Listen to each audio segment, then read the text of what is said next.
ঢাকা হযরত শাহজালাল আন্তর্জাতিক বিমানবন্দর থেকে আটক হয়েছেন অভিনেত্রী নুসরাত ফারিয়া।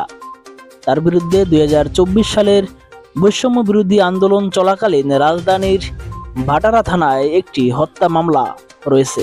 শাহজালালের ইমিগ্রেশন পুলিশ সূত্রে এ তথ্য নিশ্চিত হওয়া গেছে।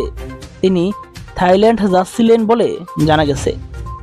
এর আগে আওয়ামী লীগ সরকার পতনের ফলে কেবল রাজনৈতিক অঙ্গন নয়, বরং এর প্রভাব পড়েছে শোবিজ অঙ্গনেও। হাসিনা সরকারের পতনের পর আলো আসবি নামে একটি হোয়াটসঅ্যাপ গ্রুপের কিছু স্ক্রিনশট ফাঁস হয়। তারপর থেকেই বেরিয়ে আসতে শুরু করে শোবিজ তারকাদের থলের বিড়াল। আবিষ্কৃত হয় বিভিন্ন রাজনৈতিক ব্যক্তিদের সখ্যতা এবং সংশ্লিষ্টতার বিষয়টি।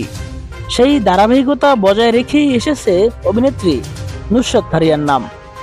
ক্যারিয়ারের শুরু থেকেই সাহসী রূপে ধরা দিয়েছেন। খোলামেলা পোশাকের কারণে বিভিন্ন সময় নেটিজেনদের তোপের মুখে পড়তে হয়েছে নুসরাত ফারিয়াকে। শুধু তাই না, ধনাঢ্য ব্যক্তিদের সঙ্গে বিদেশে ঘুরে বেরিয়েও নানা সময় আলোচনার শিকার হয়েছিলেন তিনি।